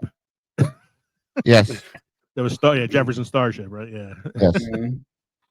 So, yeah, Mannequin. Man, I watched this a lot as a kid, not because I wanted to watch it. My sister loved this movie and used to put it on all the time. So it was like on all the time in my house. That's a good one, man. It's all right, fun. let's get Jack to try to stump us with another one. He's doing pretty good so far. Yeah. Let's try. We're putting up a good fight, aren't we? We got 1 out of 3 so far. Let's see. All right, so 1984. Kelly Maroney and Catherine Mary Stewart are the 2 leads. Okay. That doesn't help me. That does nothing. Fried green tomato. And just in case you're a big fan of the director, it's Thom Eberhardt. Thom Eberhardt. Jesus. What's the plot? The plot is 2 Valley girls survive a comet-induced zombie apocalypse, and this campy sci-fi Night of the Comet? Yes, Night of the Comet. Wow. Yeah. Wow. I know the film. I don't know the actors' names. I know. I saw that. I was like, whoops. Good job there, Mike. Night of the Comet. Boy, the 80s were pretty depressing. It's a lot of alien invasions or like a lot of either nuclear holocaust or comets and all sorts of. Then you get stuff like Mannequin and Career Opportunities on the other end. So I think it gets balances out. Some of it is like, the increased popularity of like Spielberg and Lucasfilms too at the time, and a lot of like people trying to ride that wave of like these high concept sci-fi films. Oh yeah. Close Encounters and E.T. and well, then you've thrown the Sword and the Sorcerer movies and the Mad Max knockoffs. I mean, Mm-hmm. the 80s was quite a smorgasbord of. Don't forget ideas. about the Wrath of Khan coming out. Last Starfighter. Last Star. God, I love Last Star. God damn, that should have been on my list. Number 7. That should have been on my list, man. Last Starfighter. You know how badly I wanted to play video games and get abducted by aliens because I was so good at them? So yeah, for me it was Tron. I wanted to be inside of a computer. Tron was the best. Those light Tron. cycles. It was Tron, Last Starfighter, and Flight of the Navigator that wanted me to get abducted by aliens. Oh man, God, I love the 80s. Okay. I know I've seen this movie, but it was so long ago. Night of the Comet. Yeah. It's funny because this Night of the Comet and Night of the Creeps. Night of the Creeps is another good one from the 80s. It's that would be a good double feature. Yeah, I mean, I would bonus. You could double feature it with Last Starfighter since what's her name's in both of those. In Night of the Comet and Last Starfighter was Catherine Mary Stewart. Catherine Mary Stewart was in both of those. She was also in Weekend at Bernie's. Oh my God, I haven't seen that movie. Speaking of a movie at the tail end of the 80s. So good. Mike has brought us back to 50% with that guess. I was talking to somebody about it not too long ago. That's why it came up. That's why I brought the synopsis of like, I know that one. I'm pretty sure that one was on that 3-hour long bracket we did, Mike, on the. I would not remember it there. My next one is the shirt that I am wearing this evening. I got my Mrs. White Clue T-shirt on that Kevin gave me for Christmas. Because it is flames on the side of my face. Clue from 1985, another movie that did very poorly at the box office, but has had a following and still lives on. And I mean, it's on Amazon Prime right now if you want to watch it. It's I'll watch anything that Tim Curry does anyway. He's just a red herring. I love Tim Curry. I love Madeline Kahn is a national treasure. I mean, the whole cast is amazing. I love this movie so much. And we did a recasting of this back on episode 92, recasting of Clue. Yes, we did. Yes, we did. I'm not going to look it up. We're pushing it a little bit here tonight, but yeah, we did a recasting of Clue. If you'd like to know who we casted in some of those roles, go back to episode 92. If they were to remake the movie, reboot the movie, or whatever you want to say, now, considering the incantations, the evolution of the board game itself, would we even know who some of the characters are? Because I know that they've changed characters. They've changed. They've only changed one. They've changed one. One. It's white. It went to Orchid. Orchid. Yeah, Orchid. Yeah. So, I'm looking it up here. It looks like there is a Clue remake in the works. No. I heard about that. Yeah. Based on the Hasbro board game, a band of strangers frantically try to figure out who the murderer is among them. And it looks like it is slated right now to star Ryan Reynolds and Jason Bateman. That might not be bad. That's all I have so far. That's all they have so far. It's in pre-production right now. It's just basically a spec script at this point, I think. Those two might not be bad for it, though. You know what I'm saying? Like, for the comedic aspect. It depends on where Ryan Reynolds' reputation is at that point.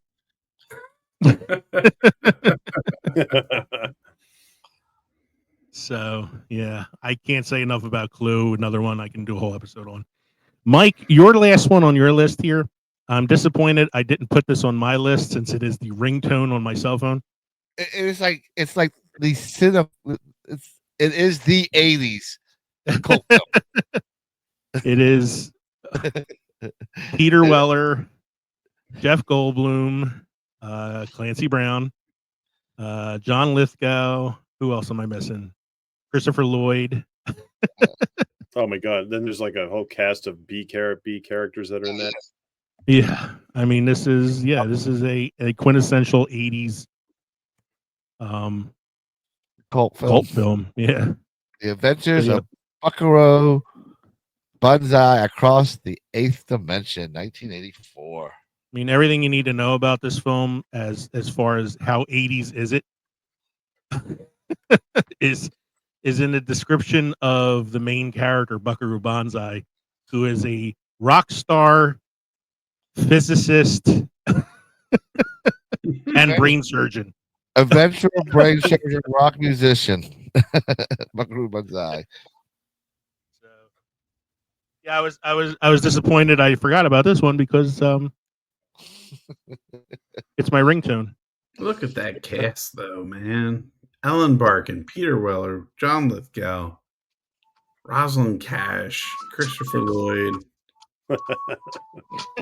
Ronald Lacey, Ronald Lacey, who, I mean, I just know him from Raiders of the Lost Ark, but still. Clancy Brown. Mm-hmm. Just it's so, oh man. And Ellen Barkin is awesome in this movie. It's always good. Always good. But this is like Early young Ellen Barkin. Oh yes. Not that current day Ellen Barkin still isn't, but yeah, man, I can't. Yeah, another movie starring co-starring Vincent Schiavarelli, the creepy subway ghost from Ghost. Yeah, exactly. I was trying to think of who that was.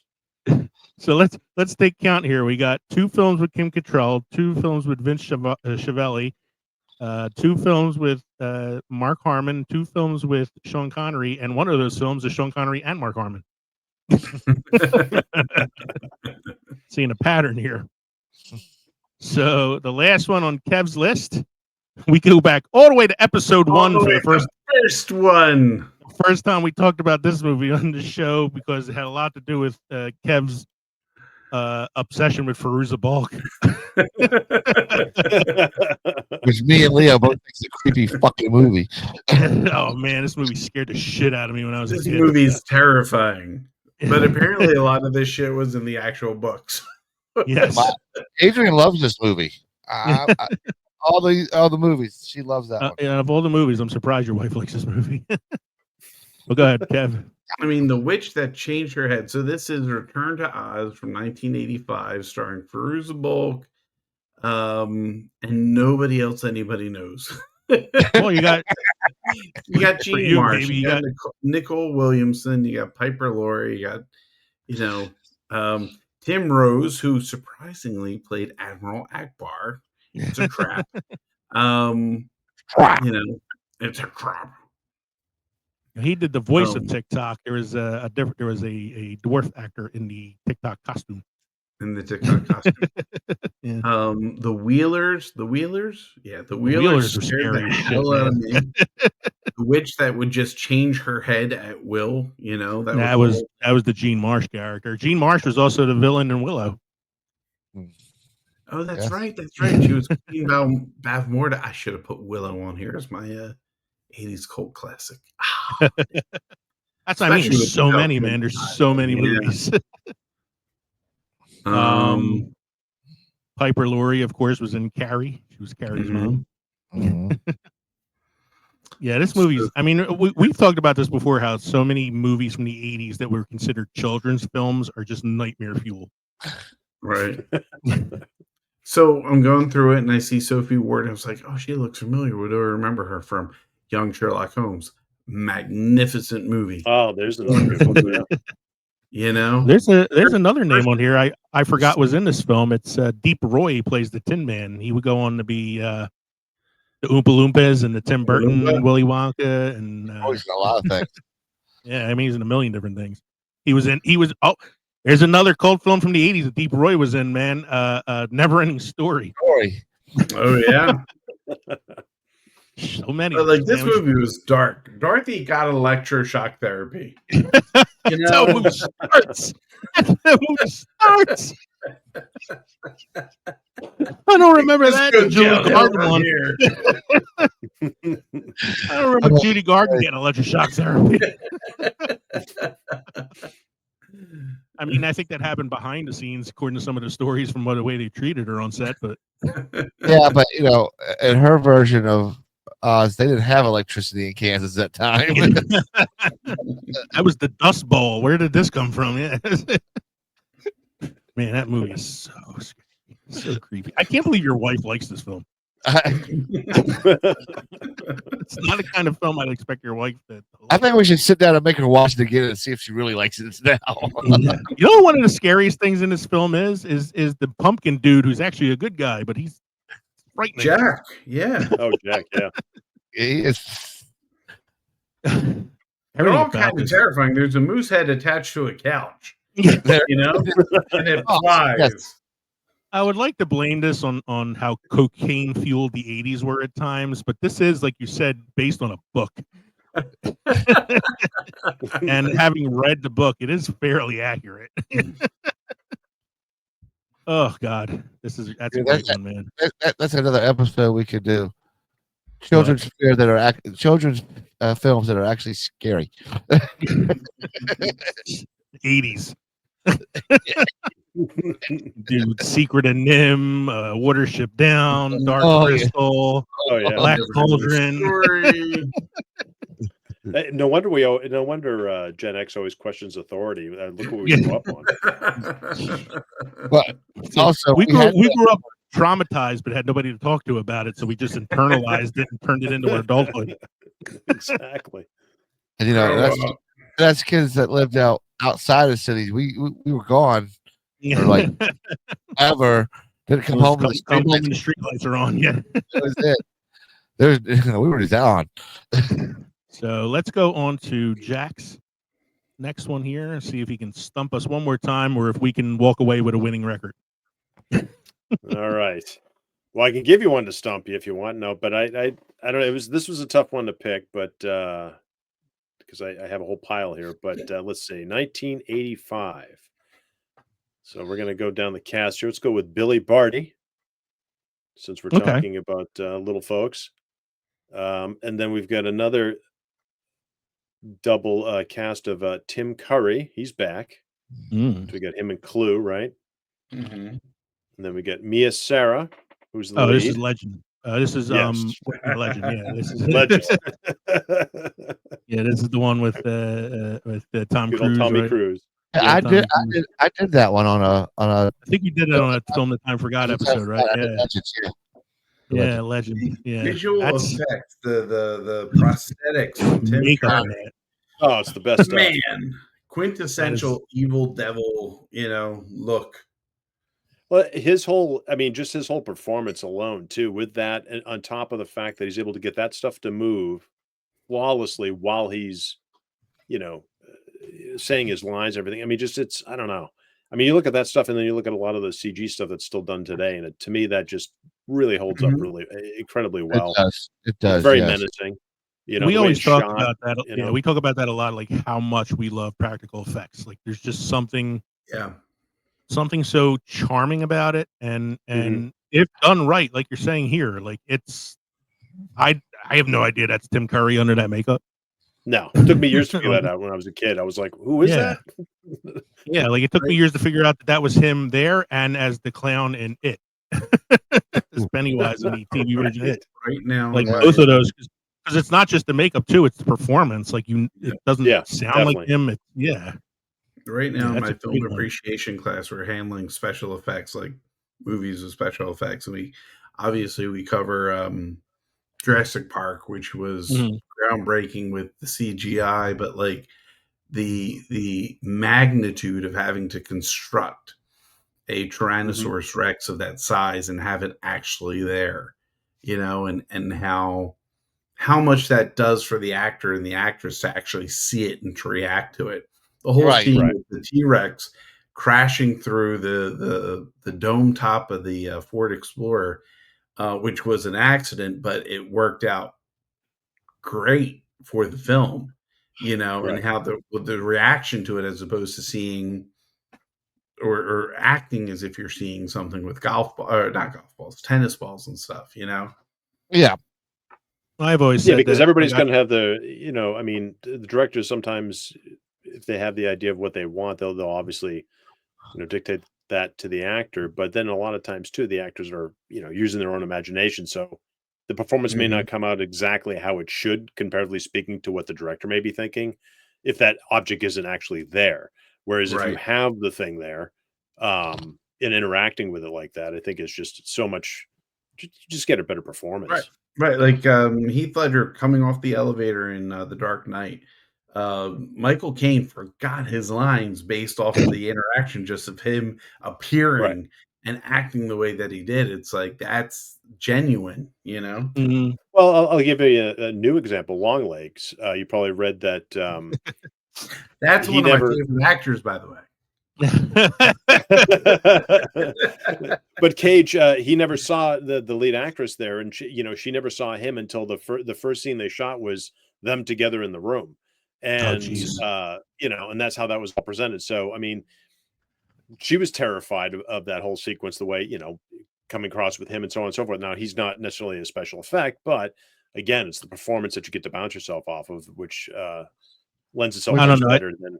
I think you argue that Nicolas Cage is kind of a special effect himself. Well, yes, no, I mean, there's no doubt about that. But I mean, comparatively speaking to a tennis ball. Well, I think where a lot has changed, where they mix the special effects and with the motion capture, so they're actually there with all the balls on them, but at least you're interacting with the actor. Yeah, yeah, like Right. They did that with Andy the Serkis Planet of the in Apes and films, Circus, yeah. the Planet of the Apes, but Yeah. also as a Gollum, you know. Oh, yep.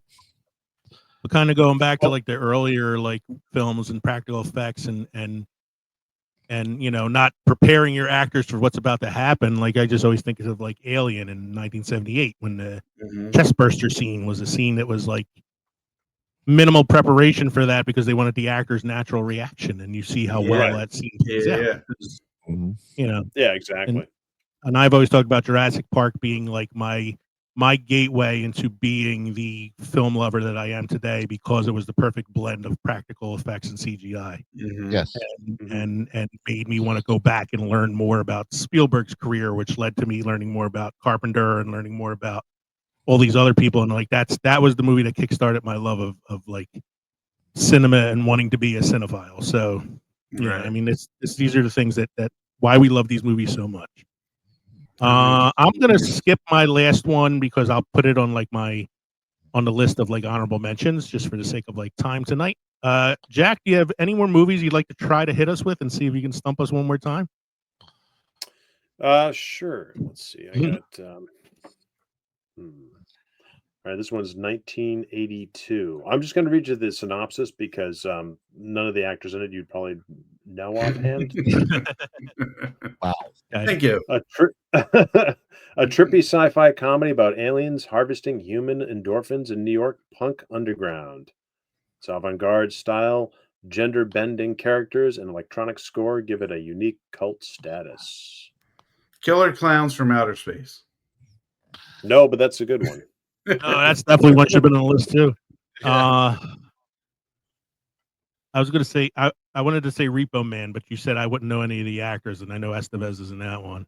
And that's 1984. That's 1984. This is 82. 82. I feel like I know it. Earth I think I Girls still have Are the sound- Easy. Girls Are Easy. That's Say the 88, plot- but no. Say Close. the plot again for me, Jack.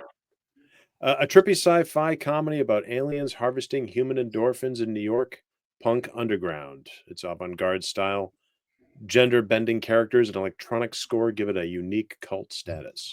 You sure it's not Earth Girls? Or I wanted to say Repo, the genetic opera, but I think that's a lot later. No, you got me on this one. Yeah. All right, Liquid Sky. Yeah, I have no idea what that is.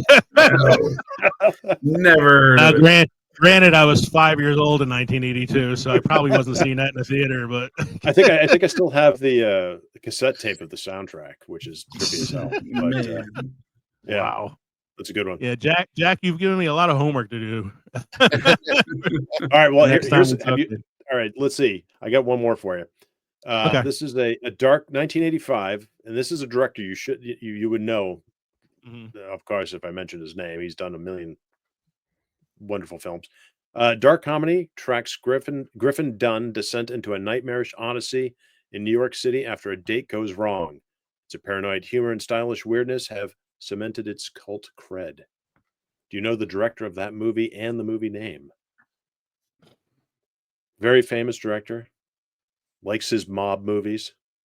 No, is this a Scorsese film? Yes, it is. Now, can you name the movie? Wait, say it again. What was the plot again? Mark Scorsese's dark comedy tracks Griffin Dunn's descent into a nightmarish odyssey in New York City after a date goes wrong. Its paranoid humor and stylish weirdness have cemented its cruel cult cred. Taxi Driver? No, that's the 70s. It's not King of Comedy. No. Is it New York, New Same York? year, I think. I'm sorry? New York, New York? No. Because I know a lot of Scorsese films, obviously. I grew up in an Italian family. That's kind of like You have to know Scorsese. But I'm drawing a blank on this one. Trying to think, because I know he had a lot of films in the early 80s where he tried to stray from his normal mode of Right. filming. This is definitely one of them because you watch it, Yeah. you're going, oh wow, Scorsese. It's not The Mission, Nope. because I mean that's De Niro. Right. And you said I wouldn't know any of the actors that are in it. Well, no, that was Liquid Sky. That was So, Liquid Sky. Let me go back to this. Scorsese. So he did Raging Bull in 1980, and then he did King of Comedy, New York, New York.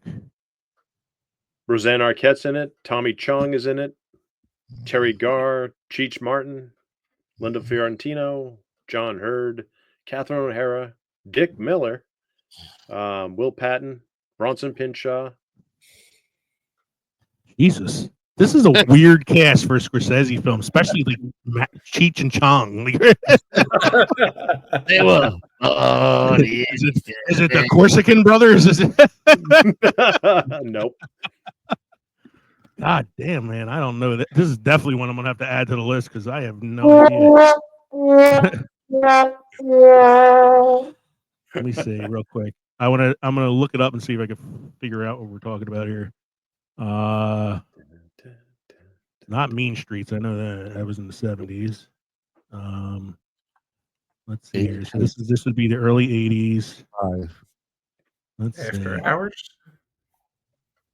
Did you say After Kev? Hours. After That's Hours. it. Hours? After Hours. After Hour. Okay, yeah, that's a much lesser known Scorsese film. Oh yeah. Wow. But That was look at like- the cast, man. I mean, Yeah, that was a whole run he did in the 80s, which I think ended with The Passion of the Christ, and then he was like, "All right, I'm going back to what I know best." and then he did Give me my Goodfellas. Goodfellas. Yeah. Wow, that's a good one. Catherine Man. O'Hara, Linda Fiorentino, Rosanna Arquette, Terry Garr. Man, I should have had it after the Linda Fiorentino thing because I remember her in the film, but I don't remember like the film that well. Like it was just, Yeah, it's very so odd. it's very odd. it had cousin Balky in it. So I mean, Bronson Pinchot and Cheech and Chong are in a Martin Scorsese film. What So Ridiculous. let's I wonder if you could do a double feature with that and Crime Wave. Sam Raimi and Bruce Campbell. Yeah. So this was a lot of fun. So I'm gonna close it off here with some honorable mentions that I have here. Midnight Run, which was going to be my last one. One of my favorite De Niro performances. I have David Lynch's Dune as an honorable mention. I know it gets a lot of hate, but I love this movie. That's a great film. Heathers, which was 1989. I always think it's a 90s film, but it actually came out in 89. We mentioned A Toxic Avenger already. We mentioned Masters of the Universe in UHF a little while back. I also have The Burbs with Tom Hanks and Carrie Fisher. I like that. I like that movie. Hey, if Kev can like Joe versus the Volcano, I can like The Burbs. Flash Gordon. As an 80s cult film.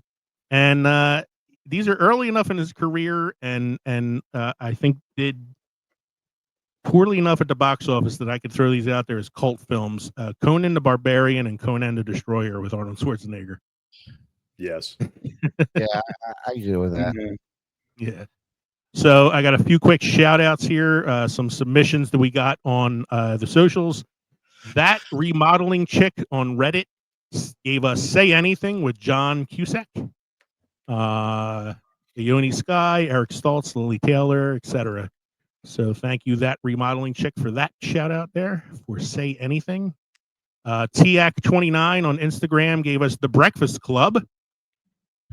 And yes, it was a popular film, did well in the box office, but I would say it's a cult classic because it has a dedicated and passionate following, and it still maintains its poignancy today. I think with the characters and their archetypes, And then our good friend I promised him Kevin wouldn't belch through his name this time. Mike Bruno 5282882 on Threads said, if the definition of a cult film is so bad it's good, then there are a few movies I watch on repeat. One Crazy Summer, Summer School, Big Trouble in Little China, Howard the Duck. I thought about Howard the Duck, but we don't talk about bestiality on the show. And but then he also said this. He said, I vaguely remember watching it anytime it was on HBO or Showtime, a movie called My Demon Lover. Oh, wow. Yeah, I knew you would know that one, Jack. I think that's Do you guys that's know got this one? That's got Corey Heyman, right? No. Corey Haim's not in this one. This is it stars Scott Valentine, who at that That's point it. was best known as Justine Bateman's boyfriend Nick on Family Ties. That's right. Scott Valentine. Jeez. Scott Valentine was in it. I don't think there's anybody else in this film that's really of like name. It is a homeless street musician becomes a demon when sexually aroused. And that is not a euphemism. He actually turns into a demon when he gets sexually aroused. I remember this film and I remember watching it because it was on HBO all the time. After dark. So, thanks again to Mike for that one there. Mike, oh, sorry. Again, I lost I think Mike Bruno 52882 on Threads. Thank you for your submission. Mike, you have any beer trivia history for us this evening? Yes, I do.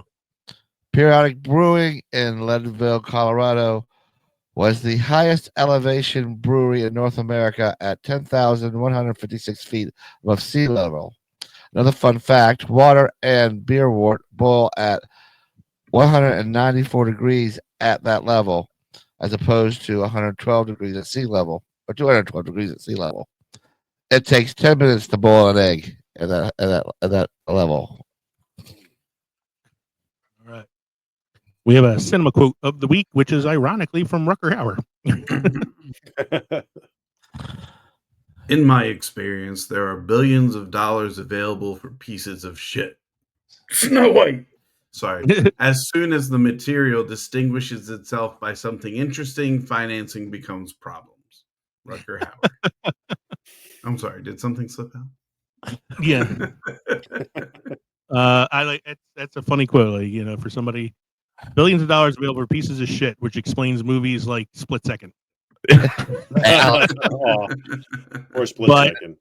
Distinguishes itself by something interesting, finance becomes a problem. Yeah, and then they don't want to spend the money on the things that are Wait. original. Are you telling me the viewers have to think through this movie? Yeah, I know. They have to engage in thought? No. Yeah. So, how are your drinks this evening, gentlemen? As always, mine's pretty good. I don't think I've ever had a tequila sunrise before, but I would definitely get it again. You need to get tequila sunset. It's upside down. I enjoyed my drink. Grapefruit juice. No, I was just saying. I enjoyed my drink, which is a shot that I extrapolated into a full drink that I had 2 of, and now I really need to go get a bathroom break. And Jack, how was your appropriately named Kraken rum? Kraken.